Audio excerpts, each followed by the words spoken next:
হরে কৃষ্ণ। আমার আজকের ভিডিওর টাইটেল মনের খুব কাছে আপনি কাকে আসতে দেবেন।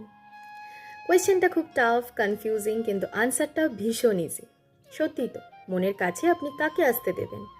আত্মীয় পরিজন, বন্ধু বান্ধব, পাড়া প্রতিবেশী, সহপাঠী, সহকর্মী, বাবা মা, ভাই বোন, দাদা দিদি। আপনি আপনার মনের কাছে যাকেই আসতে দিন না কেন, সময়ের সাথে সাথে এনাদের মধ্যে কেউ না কেউ আপনাকে দুঃখ, কষ্ট, আঘাত দিয়েই থাকেন, তাই না? আর কম বেশি আমাদের সকলের সাথে এই ঘটনাটি ঘটে থাকে। আনসারটা তো খুব ইজি, পরমেশ্বর ভগবান শ্রীকৃষ্ণ। তবে এটা আমি বলছি না, শ্রীমদ্ ভগবদ গীতায় ভগবান শ্রীকৃষ্ণ স্বয়ং বলেছেন, 15 নম্বর অধ্যায়ের 15 নম্বর শ্লোকা, সর্বস্য চাহম হৃদি সন্নিবিষ্ট মত্ত স্মৃতির জ্ঞানমপোহনম চ। অর্থাৎ ভগবান বলছেন, আমি সমস্ত জীবের হৃদয়ে অবস্থিত এবং আমার থেকেই স্মৃতি, জ্ঞান ও বিস্মৃতি হয়।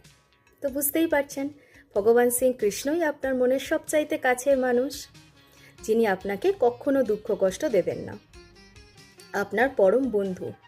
আর আপনাকে খুব কষ্ট করে ওনাকে ডেকেও আনতে হবে না, কারণ উনি ইতিমধ্যেই আপনার হৃদয়ে বাস করছে। আপনাকে শুধু ওনার সাথে হারিয়ে যাওয়া সম্পর্কটিকে জোড়া লাগাতে হবে, তাহলেই আপনার জীবন হয়ে উঠবে আনন্দময়। জয় শিল প্রভুপাদ। হরে কৃষ্ণ।